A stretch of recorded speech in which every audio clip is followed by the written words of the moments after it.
We're at the garage and test facility again. Let's see what we're rolling out this week. Looks like we've snagged ourselves a Honda Odyssey Minivan. Haven't had one of those in a while. Here it's new and improved for 2021. Well, more improved than new. Let's just say a slight update. As you can see by the new front end.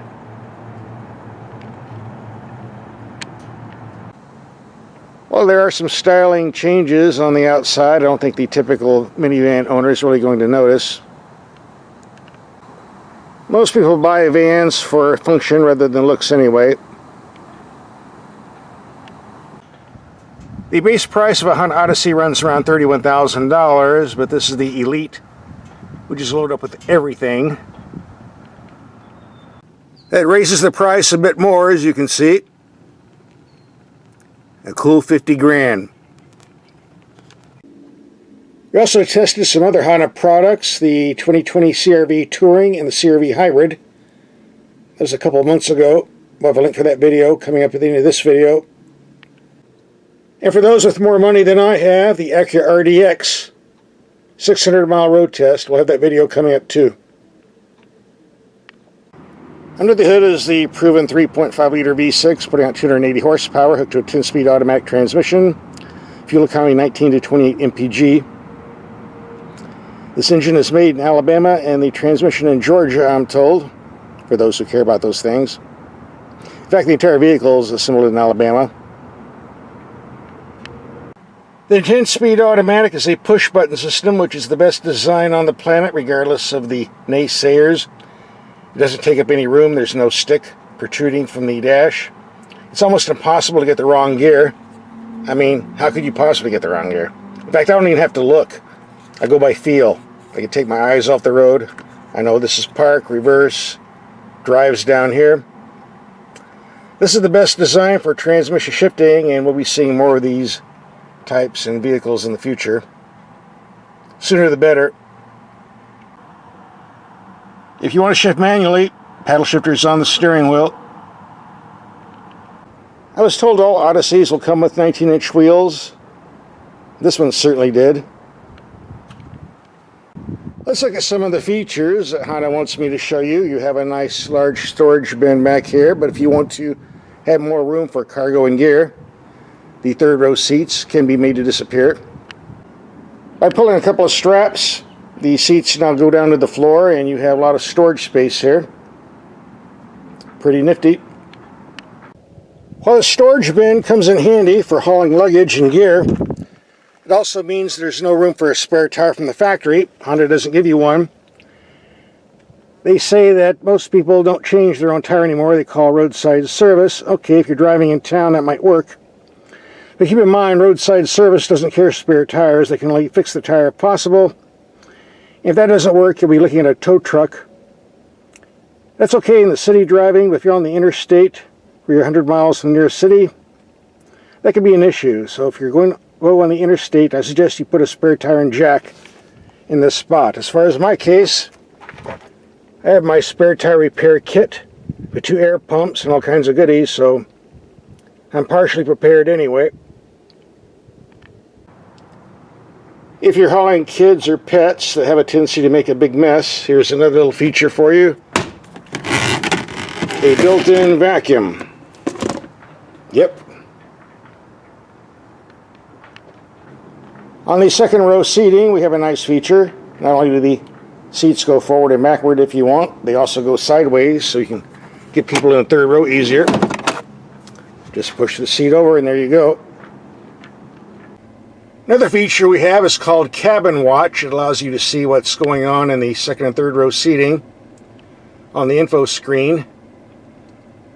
I guess that's intended for animals and kids that need watching all the time. Along with the camera system, there's something called Cabin Talk. It's a two-way intercom system that allows you to talk to the people in the second and third row seats. Just press the magic button. Turn up the volume. Alright, you kids, quit misbehaving back there, or no ice cream for you. Actually, you don't need the camera system to see what's going on back there because the sunglass holder has a big mirror that allows you to see what's going on back there as well. If you got a loud voice and scream at the kids, they're going to hear you anyway. For 2021, we get these high output LED headlights. Let's take these out and see how they work.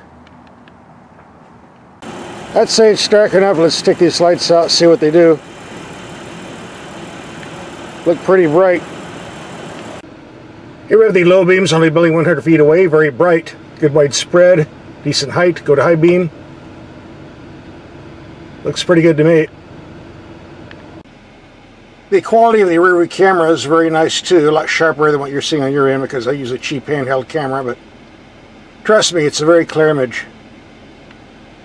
For 50 grand, I would hope so.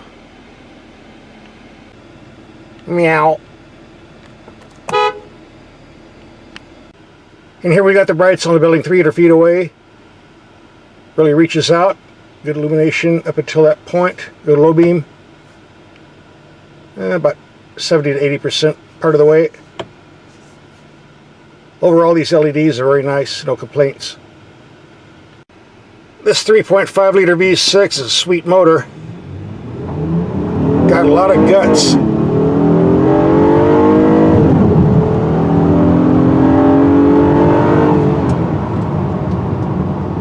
High tech. Nice brakes too, by the way. Before we get on to the test drive, there are a few things you need to know on the Honda Odyssey. Number one, the rocker panels are extremely wide. Very wide, and if you live where there's a lot of mud, rain, or snow, you're going to get debris up on here, and it's going to get on your pants when you step in and out. That's just the way it is. Keep it clean. Another thing you want to keep clean is the center console.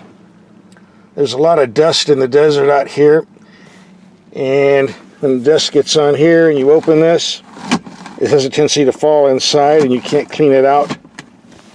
Same thing with the little gaps in the phone charger. Debris gets down in there, it's hard to get out. Do not eat in this car, at least around here, because if food particles get in here, you're never going to get it out. Keep this clean. Okay, first half of the video, show and tell is over. We're going to go out and do some driving. Get some fuel economy readings as well. The power steering is a bit lighter than what I prefer, but it's quick and responsive, and I think most minivan drivers won't like power steering anyway for ease of parking, so I don't think there will be any complaints.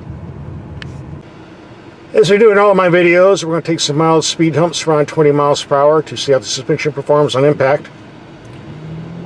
This is a very smooth vehicle to drive on the street, so it should turn out pretty good here. Bump number one. Yeah, definitely smooth. Bump number two. Number three. And the nasty one. And two idiots that don't know how to get out of the road. So what's this in the middle of the road? Yeah, we don't want to hit that. A tumbleweed. In the meantime, I was going to say the 3.5 liter V6 in this vehicle is a very nice engine. Very smooth, quiet, economical, powerful, and reliable. And I stress powerful. Lots of pickup.